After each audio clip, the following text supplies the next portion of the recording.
Next up, at UFC 292, we have the featured prelim of the evening. We have the return. Let me back up. We have a super chat. $1.99 super chat from Bean Boy. He says his UFC 292 parlay is Hubbard, Carini, and Blackshear. That's a wild parlay. That payout is probably insane because Blackshear's an underdog. Oof. We'll talk about the Blackshear fight after this, but that's a wild parlay. Thank you for the $2 super chat. Next up at UFC 292, we have Chris Weidman coming back after 2 years away in a leg that was snapped clean in half to take on Brad Tavares. Brad Tavares, 19-8 overall, 2-3 in his last 5. He's coming off that knockout loss to Bruno Silva. He's taking on Chris Weidman, 15-6 overall, 2-3 in his last 5. As I mentioned, coming back after 2 years away in a pretty graphic injury. This is actually a very good fight. I understand the gap in the line here, but let me remind you who Chris Weidman is. A lot of you who showed up during COVID, I guess you saw his leg snap in half. And as you all know, the UFC took off during COVID. And he would have smoked. He would have dominated that fight too. That is kind of a shame because he would have. I mean, he probably would have dominated that fight.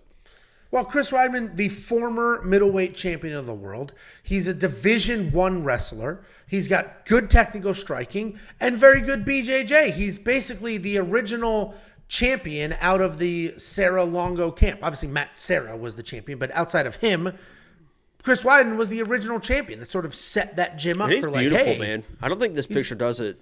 It doesn't because this is like he's got a nice fade now with the beard and beautiful man, funny guy. He's charming as hell. My God, I miss him on the. I'm actually pissed that he took this fight because he's training now and he's no longer on the pay-per-view weigh-in shows and stuff because he was fucking awesome on those shows. Worked so well with DC and stuff. He's just a good guy. He's just a cool dude. He just drips cool. It's the reason I get invited to so many barbecues. I have a lot of Chris Weidman in me. Just it looks like you got about 3 of them in you.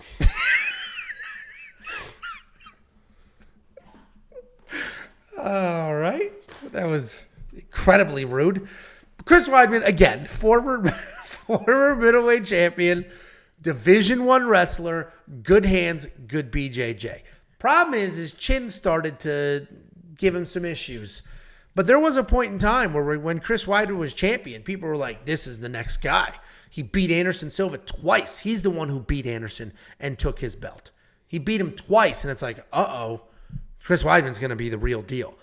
Then his chin started to give out and stuff like that, but still very well-rounded, all of those things. He's taking on Brad Tavares. Brad Tavares, like Chris Weidman, is sort of a tried-and-true entity, and it's shocking that these two have not fought each other yet because Brad Tavares has fought basically every current and former champion at middleweight over the length of his career, 10 years or something like that, just in the UFC. He's 14-8 in the UFC. That's how many fights he's had just in this organization, just at this level. He's a very good striker. He's got good takedown defense at 80%. He's got that Hawaiian toughness, that Hawaiian fighting spirit. And up until his last fight, he had a granite chin. The Bruno Silva knockout surprised a lot of people. I get why Brad Tavares is the favorite. I get it. Because he's been more active. His leg wasn't in 2 separate pieces. And I get all of those things. Chris Weidman is the better fighter here. He's the Division I wrestler. They probably have the same striking. And Chris Weidman's going to have better jiu-jitsu. But Brad Tavares is going to come forward. He's going to be busier. He's going to be tougher. His timing's going to be on point. His takedown's going to be on point. I think Brad Tavares does win this fight. I'm not betting on this fight at all because this is a very winnable fight for Chris Weidman. I feel like that's why they gave it to him. Like, hey, here's a guy who is tough, is well-rounded, but isn't a one-punch knockout guy. He's not very dangerous. He's just good. So Chris Weidman could win this fight. I'll be rooting for him to win this fight. I might even throw a couple of bucks on him and not put it on premium just for myself so I can enjoy if he does win this fight. Because while Brad Tavares is probably going to be a step ahead, he's younger, all those things, busier, more active, he's not very dangerous. So should be an interesting fight. What do you think, Jakey boy? I mean, anytime I do a breakdown like this, I always give my disclaimers. Would you like to give your disclaimer? What's my disclaimer? You don't even know what I mean. You are like the most Northeast. Everyone from the Northeast is the most dominant. This guy. You were just talking about how charming and handsome and how you relate to him. If you don't see it, I mean, I don't see it. All right. Well, Angelo is biased, and that's why he thinks Chris Weidman has a shot inside this fight. I will say this. I was just saying, you and I talked the other day. Excuse me. Yeah. Okay. I will say this. I agree that this is probably one of the better matchups that Chris Weidman could get in the middleweight division. This is probably a winnable fight for him if he wasn't coming off a to your left. If he was coming off that Amari fight or he was coming off a Uriah Hall fight, even if he lost that fight, I think it's a very winnable fight. But the guy had to learn how to rewalk. The guy, I mean, he was out for 2 years, and most of that time, it wasn't like he was getting better in the 2 years training, working hard, looking for another. He had to relearn how to fucking walk, and that sucks. I mean, that sucks, but that's the reality of the situation, that most of this time off has been just getting his body back. And not only that, now he's got all these mental hurdles to try to overcome inside the octagon. And if you go back, and I know it was at 205, but that Amari fight, I mean, he was wrestling the first round. He was looking like the Chris Weidman. It's like, oh my God, he was getting knocked out, but Weidman's back. 205's his new division. That dude got fucking tired. It's not even like the fight that he won before he broke his leg. He had to win, but it wasn't like it was like, oh my God, Weidman's back. He was dominating. He was getting tired. He was getting taken down. And against a guy like Brad Tavares, who I agree is not like a super dangerous guy, but is a durable guy, I just don't see it adding up. I see where Weidman could have success in the first round. Get the takedown. He's all in. All the adrenaline's rushing. He goes all in for this takedown. He gets it. He gets the control. But then I just see the adrenaline dump. I see the age. I see the time off. I see him starting to fade, and Brad Tavares is a durable guy that kind of flipped that switch. So I actually kind of loaded up on Brad Tavares. It's one of my heavier bets this week. But I'll be honest with you. I agree, Angelo, and I definitely fucking hedged that bet because I agree. So weird things happen. We just saw it, and there's a great line too.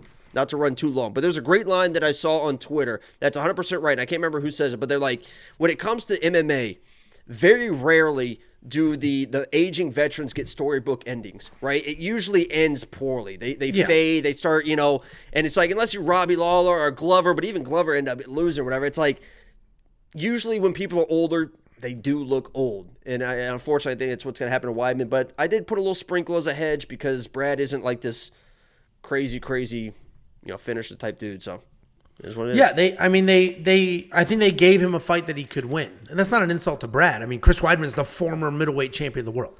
So it's not like we're talking about, throwing a bum at somebody. Like, he's the former middleweight champion of the world. Yes, he's a little older, but 2 years of this age, he wasn't competing. So it's not like he has all those miles. But I'm looking forward to it. I'm going to enjoy this fight. I hope he wins. I hope he gets I hope that he does. Robbie Yeah, Lawler I hope he comes through. And if he wins, gets a fucking submission. And he'll win. He'll probably retire no matter what. I think this is more of a self journey. Like I need to get back in there and do this to prove to myself that I can. And he's going to retire no matter what happens. That's what I imagine will be the case. And I'm looking forward to it. Big fan. Yeah, I think everyone, and that's no disrespect to Brad either. I think everyone's probably going to be rooting for him. Northeast. I mean, it's in the Northeast. It's shames it's Boston. I know how they feel about those Bronx type dudes, but it's close enough. He lives in Long Island, by the way, not Bronx. Oh, Long Island. That's not Long Island. $7,200 in DraftKings is far more appealing than $9,000. $9,000 for Brad Tavares, a guy who doesn't really get finishes, who doesn't really get takedowns. He's not going to cover that nut. I don't think Brad Tavares is worth $9,000 in DraftKings. If you're on the Weidman side or you need some money for an underdog, I think Chris Weidman makes a lot more sense at $7,200 than Brad Tavares does at $9,000 in your DraftKings fantasy lineup. What do you think about that? Yeah, probably not going to play Brad. Somebody even commented Brad Tavares' highest score in DraftKings is 81 points. Ow! If I spent $9,000 and I got 81 points out of it, I would be very annoyed. WeWantPicks.com. Click Become a Member. You'll unlock everything you could ever imagine, from the tools to the information to the insight, the breakdowns, the picks, the bets, all of that. WeWantPicks.com. Just click Become a Member at the top.